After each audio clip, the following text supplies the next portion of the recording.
आप सबको पता है कि 7 सितंबर से चंद्र ग्रहण लगने वाला है, लेकिन चंद्र ग्रहण का असर क्या होगा, ये हम सब कुछ और क्या करना चाहिए क्या नहीं करना चाहिए, ये सब कुछ हम जानेंगे इस पॉडकास्ट में। हमारे साथ ज्योतिषाचार्य डॉक्टर नितिशा मल्होत्रा जी हैं। बहुत स्वागत है आपका ज्योतिषाचार्य जी। और चंद्र ग्रहण क्योंकि 7 सितंबर से लग रहा है, तो सबसे पहले यही जानते हैं कि इसका असर क्या होगा। जी, सभी को राधे राधे और सभी को जय माँ पिताम्बरा। देखिए, चंद्र ग्रहण है क्या? हमारे बायोलॉजिकल जो हमारा फिगर है, हमारा हार्ट दिखता है, हमारी किडनी दिखती है, हमारी हड्डियाँ दिखती हैं, लेकिन हमारा मन कभी नहीं देखा जा सकता, ना हमारी आत्मा कभी देखी जा सकती है। और अगर हम पूरे यूनिवर्स को देख रहे हैं तो कोई ग्रह नहीं आपको दिख सकता नंगी आंखों से, लेकिन चंद्र देवता और सूर्य देवता को आप साक्षात देख सकते हैं। तो चंद्र और सूर्य है क्या? सूर्य हमारी आत्मा है, चंद्र हमारा मन है, जो हमें दिखाई नहीं पड़ता है। हाँ। लेकिन जब डेथ होती है तो ये साइंस भी कहता है कि कुछ मिलीग्राम हमारा वेट कम हो जाता है डेथ से कुछ मिनट पहले, 1 मिनट पहले और 1 मिनट बाद, क्योंकि हमारी आत्मा और हमारे मन का भी कुछ भार होता होगा ना। हाँ। तो ये साइंस भी मानता है। दूसरा, जो सूर्य है वो हमारा पिता है और जो चंद्र है वो हमारी माता है।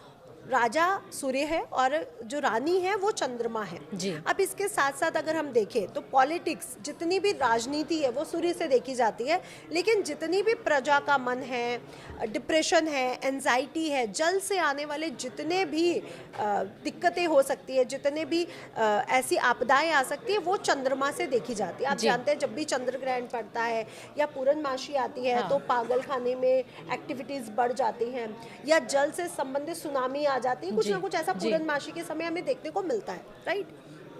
तो चंद्र ग्रहण है क्या? जब चंद्रमा किसी पापी ग्रह के साथ जुड़ जाता है तो उसे ग्रहण लगता है। स्पेशली राहु या केतु उसे ग्रहण लगा सकते हैं। अब साइंटिफिकली हम क्या जानते हैं कि चंद्र ग्रहण तब लगता है जब सूर्य, पृथ्वी और चंद्रमा एक सीध में आ जाते हैं, तो चंद्र ग्रहण लग जाता है। उस दिन पूर्णमासी होती है। तो 7 सितंबर को पूर्णमासी लग रही है और 7 सितंबर की रात को, क्योंकि पूर्णमासी तो 7 से 8 को रहने वाली है, 7 सितंबर की रात को 9:58 से शुरू हो रहा है ग्रहण काल और 1:26 तक रहने वाला है। लेकिन जो ग्रहण की जो स्थितियां एक्टिवेट हो रही हैं वो 8:58 से शुरू होकर 2:25 तक रात्रि में रहेंगी। इसलिए जो 1:26 पे जो उनको मोक्ष मिल रहा है वो उस समय मोक्ष नहीं मिल जाएगा, वो मोक्ष मिलते मिलते 2:25 हो जाएगा अर्धरात्रि। इसलिए जो ग्रहण है ये भारत पर और कई देशों पर अपना असर दिखाने वाला है। और भारत पर क्या इसका असर क्या पड़ेगा? अब हमने देखा कि हिमाचल प्रदेश, उत्तराखंड का क्या हाल है जी। जल से संबंधित क्या क्या आपदाएं वहाँ पे आई हुई है जी।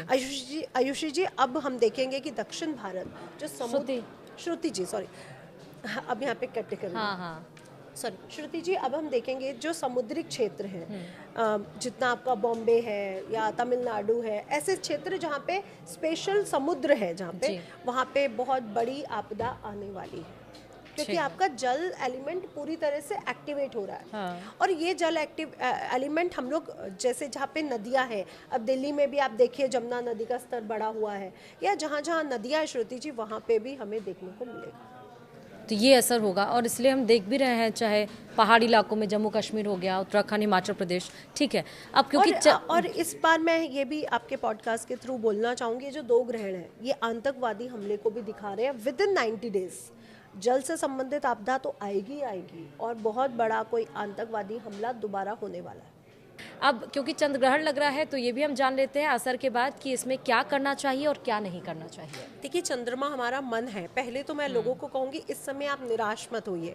अगर आपके साथ कोई भी ऐसी सर्कमस्टांसेस, कोई भी चीज़ ऐसी हुई है जिससे आप निराश हैं या आप दुखी हैं, तो प्लीज़ इसको थोड़ा सा निगेटिव एनर्जी को रिमूव करते हुए जो हिमालयन सॉल्ट है उससे स्नान करना शुरू करिए। मैं तो कहती हूँ जो लोग एंजाइटी, डिप्रेशन का शिकार रहते हैं, जिनकी मानसिक स्थिति मजबूत नहीं है, वो कई दिन लगातार हिमालयन सॉल्ट से नहाएं।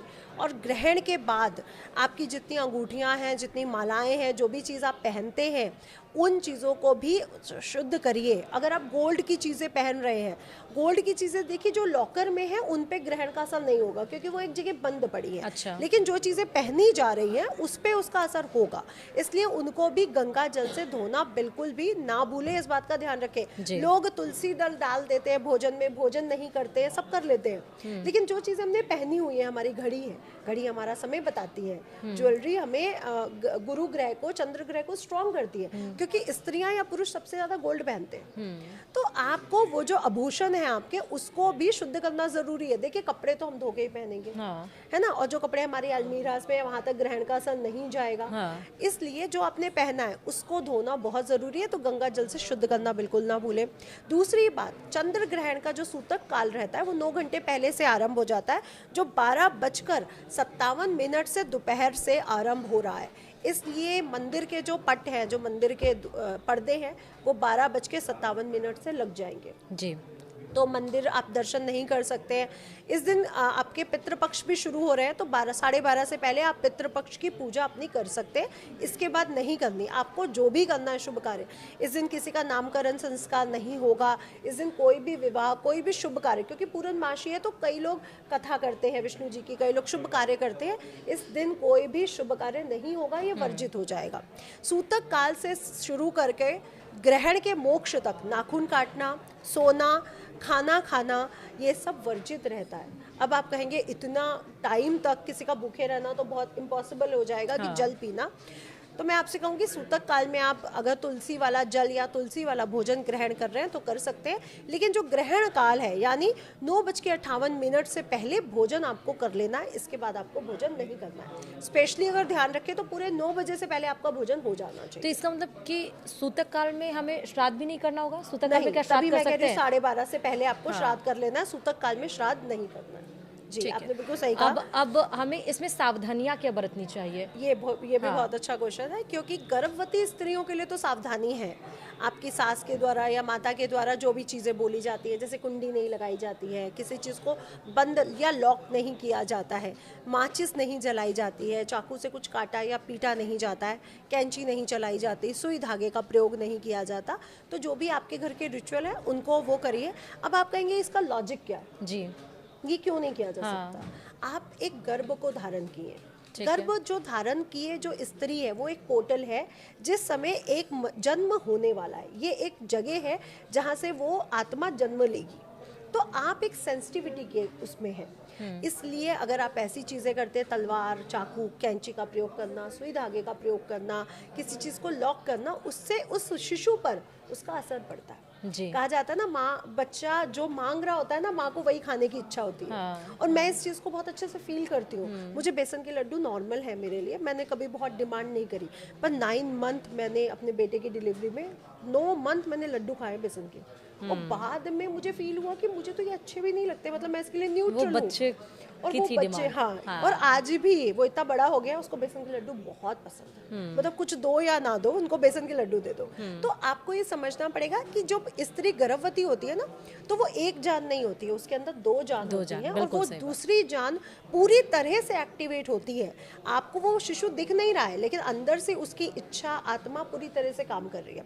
और श्रुति जी, मैं आपको ग्रहण क्या है ये भी बताना क्योंकि मेरा ये सवाल भी था कि ज्योतिषी में ग्रहण का अर्थ क्या होता है? जी, देखिए ग्रहण क्या है, आपने सांप को केचुली बदलते देखा है। जब उसकी स्किन खराब हो जाती है, जब वो चल नहीं पा रहा होता, उसको आंखों से दिखना बंद हो जाता है, तो वो अपनी केचुली बदल देता है, जिससे वो एक नई ऊर्जा का संचरण उस पर हो जाता है। जी, हम लोग भी जब बूढ़े हो जाते हैं, हमारी हड्डियां खराब हो जाती है, हमारी स्किन खराब हो जाती है, हमें एजिंग आ जाती है, हम अपने शरीर हमारा खराब हो जाता है, तो हमारी मृत्यु हो जाती है, और उसके बाद हम एक नया जन्म लेते हैं। ग्रहण भी बेसिकली यही प्रक्रिया है, जन्म और मृत्यु। यानी हमारी पहले मृत्यु होगी, उसके बाद हमारा जन्म होगा। यानी वो जो मोक्ष बोला जा रहा है, वो एक तरह से वो नई उपलब्धि है, नया जन्म है। राइट। तो जब ग्रहण होने वाला होता है तो मृत्यु होने वाली होती है, और जब ग्रहण का मोक्ष होता है तो जन्म होने वाला होता है। तो चंद्र ग्रहण एक ऐसी प्रक्रिया है जिस समय ग्रहण चंद्रमा को लगता है, वो उसको खाता है। ऐसा ही समझाया जाता ना कि उसमें वो जा रहा है, उसने खा लिया और फिर चंद्रमा बाहर निकल आया। यानी एक तरफ से मृत्यु हुई और एक तरफ से जन्म हुआ। इसीलिए कहा जाता है ऋषि मुनियों के द्वारा कि ग्रहण के समय तांत्रिक क्रियाएं, जप क्रियाएं, मानसिक क्रियाएं ज़्यादा करने से उसकी प्रोसेस बढ़ जाती हैं। इसीलिए क्योंकि इस समय आपके सारे पोर्टल खुल जाते हैं। क्योंकि जब मृत्यु होगी तो वो आत्मा को जाने का रास्ता तो दोगे आप। बिल्कुल। और जब जन्म होगा तो भी हमें रास्ता चाहिए नीचे आने का। तो पोर्टल इस समय खुले होते हैं, इसीलिए तांत्रिक क्रियाएं या बहुत सारे जो क्रियाएं हैं इसी समय होती है। आपने सुना होगा मूवीज में भी कि चंद्र ग्रहण की रात है और ये होगा वो होगा। ये बस फैक्ट है और ये बात की सच्चाई है। इस समय पोर्टल खुले होने के कारण सबसे ज़्यादा क्रियाएं होती है।